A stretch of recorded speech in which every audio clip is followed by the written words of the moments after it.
All right, so have you ever thought about what is actually the best strategy out there to trade? Doesn't matter if you are a futures, forex, stock trader. There is simply one strategy that stands out amongst them all. It is the smart money concept of supply and demand. Being able to understand areas in which they are making some of their biggest moves, either to the upside or to the downside. And how do we as retail traders identify their footprint, the patterns that they're making when they're making higher highs and higher lows, or lower lows and lower highs? I know there's a variety of strategies out there that a lot of different traders end up using in their own personal trading every single day. But to me, and how I personally trade, it is very simple and nothing complex about it. I simply use just basically a higher range and a lower range chart. Now, don't trade time, tick, or volume. Nothing wrong if you do, but you have to find your sweet spot as far as what charts you want to actually engage in the markets on. What charts are going to actually help you see, the movement, all right, some of the best opportunities within the market. So the reason why I personally use range charts is because, for one, it's cleaner to the eye.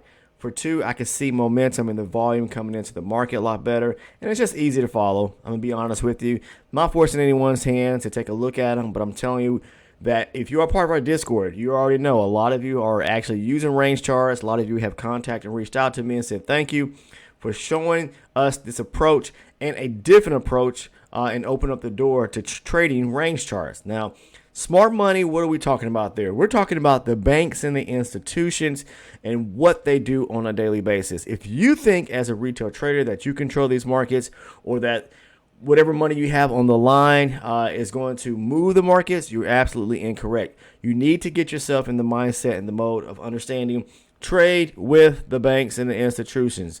Trade with smart money, and that's going to help you increase your win rate and allow you to become more of a profitable trader each and every single day.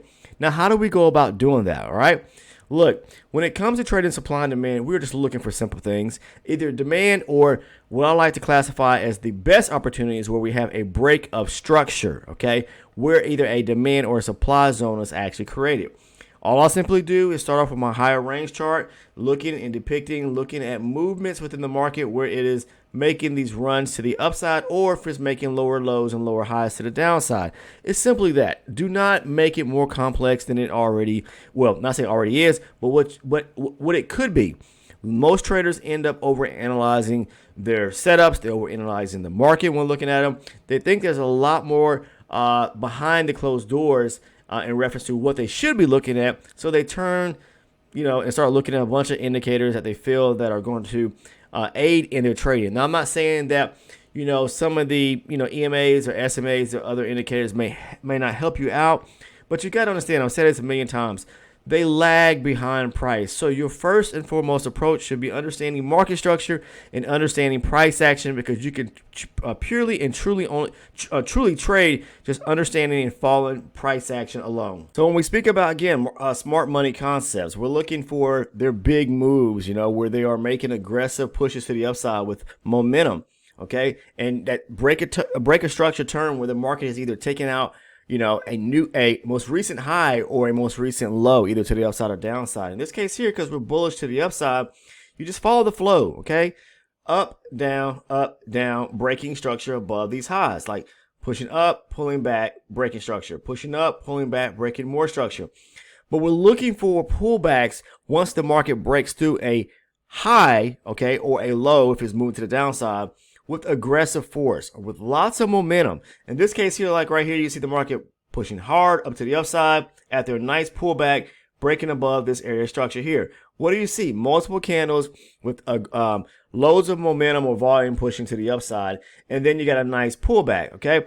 Now, if you're talking about in regards to high probability versus low probability, always look for and my recommendation is this right here. Look for zones when you're looking for pullbacks to key areas of supply or demand where you have a gap or imbalance resting back at the zone. If the zone has already been mitigated, I'll say that again. If it's already been mitigated prior to the market breaking above structure, above this high here, then you may want to hold off from trading that. I'm not saying that retested zones or mitigated zones cannot hold up and the market will reject for them. I'm just telling you, if you think like smart money and knowing how they're moving, then you understand that the principle and the concepts of what they do when they are making their moves either to the upside or downside, then you'll probably stay away from those type setups. High probability zones where there's an imbalance or gap resting back at the zone, those are the ones that work out the sweetest and are the best ones to take. Again, pushing up, pulling back. There's aggressive buying right here to the upside. You can see it right here. Nice. I mean, you have like just a little small little pullback there and a continuation of a push to the upside. Yeah, that's still an area of demand, and we do break structure right here. Okay. Right here, we got another push to the upside. A pullback. I just call it as like a small little area of demand, not so much with a break of structure. But then we have another nice one right here that sets up a higher low, breaking structure. See, we got a nice pullback and then a nice push to the upside. That's an area of structure right there, okay? So when the market pulls back to this zone right here, that is a valid demand zone. That's a valid demand zone. That's a valid demand zone right here. Okay, so the best ones that work out the most are going to be ones where you have an actual break of structure, where the market, if it's bullish to the upside, has a nice pullback by several candles or so, where we've got bearish momentum to the downside, followed with lots of bullish momentum breaking structure back to the upside. Okay, just like right here, bearish momentum to the downside, bullish momentum to the upside, breaking structure. There's your demand zone that broke and cleared the area structure right there. Now, if we're going to the downside, for example, like where it kind of reverses, you can see it right here. We've got, excuse me, a low right here. It broke structure here. That was aggressive buying. When the market came down to this area right here, it actually broke through that area structure. So when the market breaks through a zone, if this was a marked up demand zone, and it did hold, it bounced off of it right there. You can see it rejected. And that's probably about a 30-point move here on the 120 range chart, but I'm not trading that.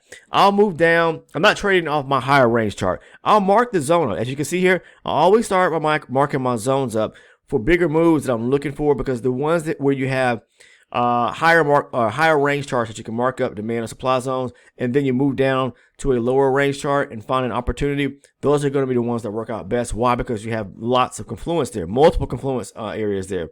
But here, as you see, it comes back. If I mark the zone up right here, it didn't hold, for a long period of time, maybe 30, 35 points probably. Still, is that a decent amount to trade off of? Yes, but not from the higher time frame chart or higher range chart, not time frame.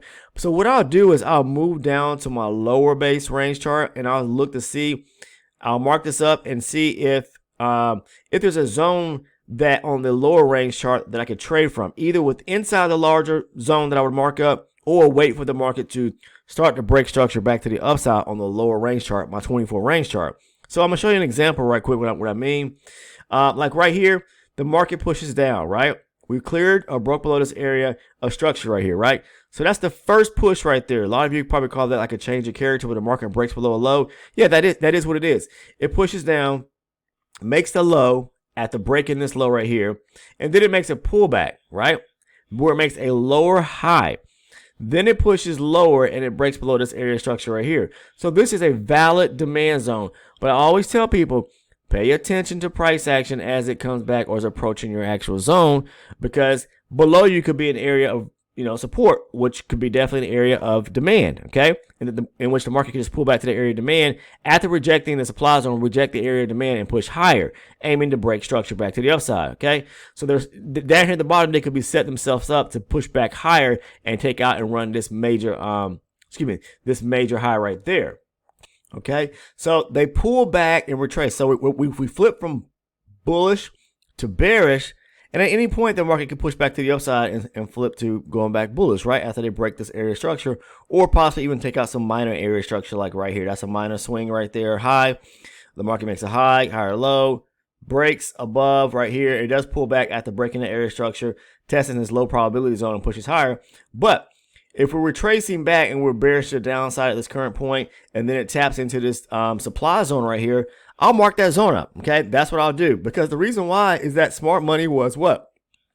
Pushing movement or volume to the downside right here on sell orders. And then when they retrace back to those areas, because we have an imbalance of gap resting on this candle right here, that candle that broke below right here, then I'm interested in engaging going short but I'll move down to my lower base chart or lower range chart to find an opportunity. I'll show you an example right here. So you see that rectangular blue box? That is the 120 range supply zone. What I'll look for is either if there is a, like if I move to the left here, if there is a, well, let's leave it there. Like a supply zone resting up in here, and this would be probably around about 22,835 or 836. That's on inside the larger 120 range zone. If there's a 24 range supply zone, smaller zone, then I'll mark that up as well. I like to call that as classify that as the zone within a zone approach. And as you see here, I'm probably going to take a line from somewhere right quick just to kind of bring it across. Let's see. Yeah, this one right here would be fine. Let's use this, bring this up somewhere in this area, because we'll go down to the 24 range chart right quick and put it right there where that supply zone is at. Right there. Okay. And if you go back across, you can see if I was to mark that up, look, that is a a supply zone, not demand zone. That is a supply zone right here. Okay. So the market was making a higher highs and higher lows to the upside, as you can see right here. But then it started coming back down. What did it do? It came down and it broke multiple areas of structure, like right here, and this low right here. So this would be a supply zone that you could actually look for an opportunity for the market to reject off of. And plus you also have the 840. It's so much confluence right here. I'm gonna be honest with you. You got the supply zone on the 120 range. You got a 24 range supply zone right here around the 840 area, and 40 and 70 numbers are pivot areas, hidden pivot levels that a lot of what smart money likes to reject at when it comes to trading on the indices, okay, or equity markets. So right there, that's what the market rejected at, up in this area right here. Did it break that area right here? Let me see. Did it break above? Let's see. Did it break above this right here at 842.5? If so, then that's invalid. Let's take a double look at it. How far did the market go? Oops. Sorry about that. Let me go back over here. In this case, it did. It broke above that area, which would be the top end of that supply zone right there. So that would be invalid for me. I wouldn't trade it. Some people may, probably trade it based on it, seeing if it was going to take out this. Some people like to mark their zones like this. They'll mark up this whole area right here. Instead of this little zone right here, they'll mark up like this whole complete area. I'll show you right quick. Let's see. Oh, gotta move this down a little bit. They'll mark up this whole area like right here, and they'll say that this is a zone. Okay, it could be depending on how you actually trade supply and demand. For me, I would be marking up this zone right here. Let's use the same box, like right here, as my zone, right? And the market would have broke above 842, above that area there. And that zone becomes invalid. So at that point there, what I'll do is we still have a valid 120 range zone, right? So I'll just move over to the left-hand side, okay, where the market is retracing back to the zone, and see, all right, so now it's in this area here. I'll either take the first movement to the downside where we start to break, where we have a demand setup to the downside. A supply setup. I'm sorry, guys. Supply setup where it rejects the higher range chart, okay, as you can see right here. Rejects that at a beautiful high probability demand zone, and then it makes an aggressive selling opportunity where we have a supply zone. You can take that, but there's no break of structure off that area, or you can wait for the break of structure, right? Okay, when the smart money sets up, we make a run low, okay, after this right here, because this could be a pullback to a supply area, but there's no break of structure here, but where it makes a low, lower high, and break structure coming lower, and then a pullback to a high probability supply zone on the lower time frame, and you're still on the inside of your higher range chart. Okay, so it's the zone within a zone approach. All right, you can either take it and see if there is a zone to the left hand side on the lower range chart inside of the higher range chart, or if not, then wait for the lower range chart to start rejecting and give you either a nice supply zone here or a nice supply zone with a break of structure, if that makes sense. That's how I trade, guys. This is how you follow smart money's move.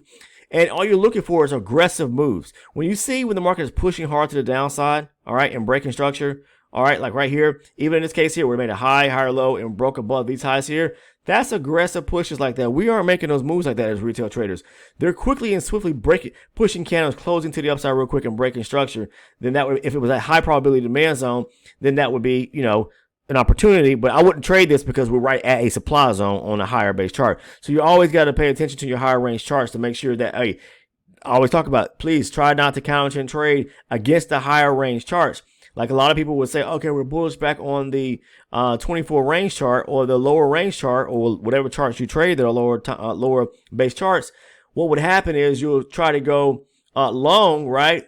And right above you would be a higher chart or higher base chart or higher range chart supply zone, and the market will come back against you. You don't want that to happen. So don't be trying to go long when the market is at a higher base zone, or go short when the market is at a higher base zone. All right. So I'm just kind of giving you some tidbits of information there that will help you out. But yeah, this is the breaker structure strategy and how I actually trade. And this is the importance of trading breaker structures when it comes to, these smart money, money maker moves with the banks and institutions, and how they make their set up their plays. Okay, a lot of times they'll set traps up to try to stop you out and you become liquidity, but you got to think in terms and what they're actually doing just as well. So hopefully this video helps you out and helps you also be able to identify good setups. Look for those big runs, nice swift moves like where they made this nice move to the downside aggressively, right to the downside after breaking this area structure, and then we're bearish. Then look for an opportunity to a supply area to go short from,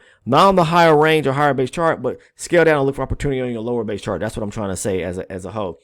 These are the type of setups that I talk about to our private community, and all those, or anyone that wants to have access to that and become either an elite supporter or an ultra elite supporter, you can definitely do so.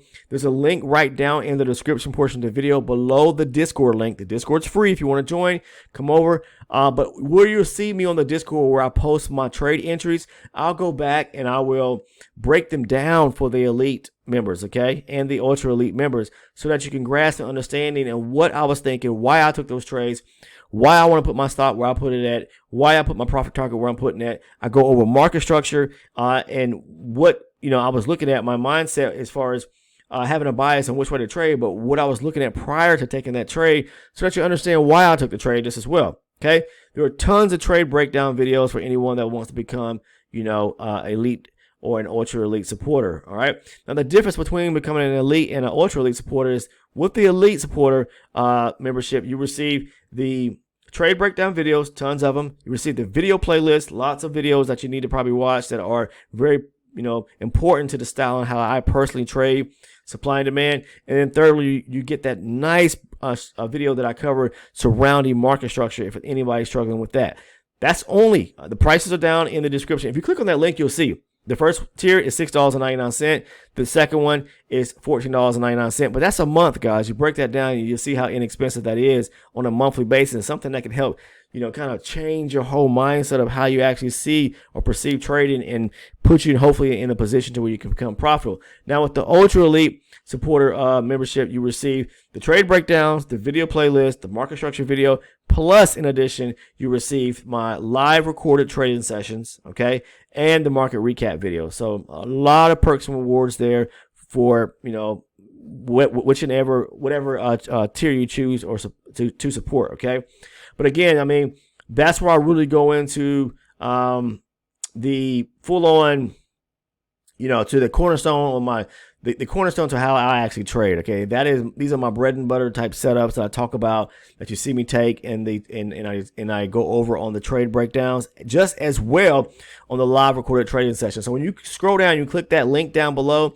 It's titled Ultra Elite Supporter. You're going to see a couple tiers pop up. Okay, just wait for it. The moment you click on it, you're going to see it's going to show different tier levels you can join, and the perks and rewards for each one. You have to pick and choose which ones you want what tier you want to join based on the perks and rewards. Again, it's very inexpensive. I'm not here to rob anybody's pockets. I'm here to share what I know, the knowledge and information, pass it forward so that you can hopefully become a profitable trader just as well. Now, outside of this, if you haven't taken the time to already subscribe to the channel, go ahead, click that sub button down below. Turn your post notifications on by clicking the bell as soon as you hit subscribe.